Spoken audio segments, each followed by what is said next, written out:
रामायण तो आप सभी ने देखी और सुनी होगी, लेकिन एक खास सवाल जो आज भी सबके जहन में उठता है वो है कि रामायण में रावण के वध के बाद उसकी बहन सुपर्णखा आखिर कहाँ गई। इस खास रहस्य से पर्दा आज इस खास वीडियो में हम उठाएंगे। दोस्तों, जैसे कि आप सब जानते हैं, रामायण में सभी राक्षसों का वध हुआ था और विभीषण को साथ ही उनके साथियों को लंका सौंप दी गई थी, लेकिन सुपर्णखा का वध नहीं हुआ था। उसकी नाक काट दी गई थी और उसके अलावा उसका कहीं भी जिक्र नहीं मिलता है।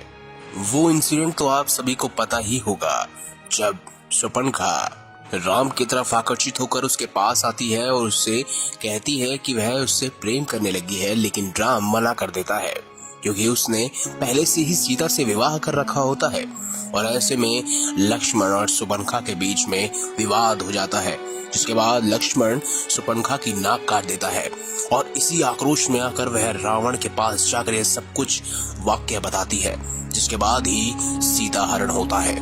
लेकिन उसके बाद रामायण में एक भी बार सुपर्णखा का जिक्र नहीं मिलता है। आखिर वो उसके बाद गई कहाँ? दोस्तों, कहते हैं उसकी नाक जब काट दी गई थी उसके बाद से ही वह अपना चेहरा छुपाने लगी थी। उसके सारे भाई मारे जा रहे थे, यानी श्री राम के साथ युद्ध में परास्त हो रहे थे, तब वह एक आश्रम में छुप कर रह रही थी। रावण की मृत्यु के पश्चात वह दैत्य गुरु शुक्राचार्य के पास गई और जंगल में उनके आश्रम में रहने लगी। राक्षसों का वंश समाप्त न हो, इसीलिए शुक्राचार्य ने शिव जी की आराधना की, जिन्हें अपना स्वरूप शिवलिंग शुक्राचार्य को देकर कहा कि जिस दिन कोई वैष्णव इस पर गंगा जल चढ़ा देगा, उस राक्षसों का सर्वनाश हो जाएगा। उस आत्मलिंग को शुक्राचार्य ने वैष्णव अर्थात हिंदुओं से दूर रेगिस्तान में स्थापित किया।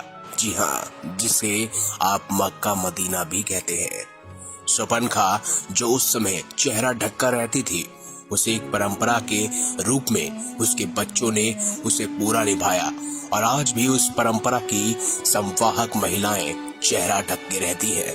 दोस्तों, अगर इतिहास की माने और साथ ही साथ हमारे धर्म ग्रंथों की बात की जाए, यानी शुक्राचार्य ग्रंथ की बात की जाए, तो सुपर्णखा के वंशज कालांतर में अब्राहिम धर्म के अनुयायी हैं।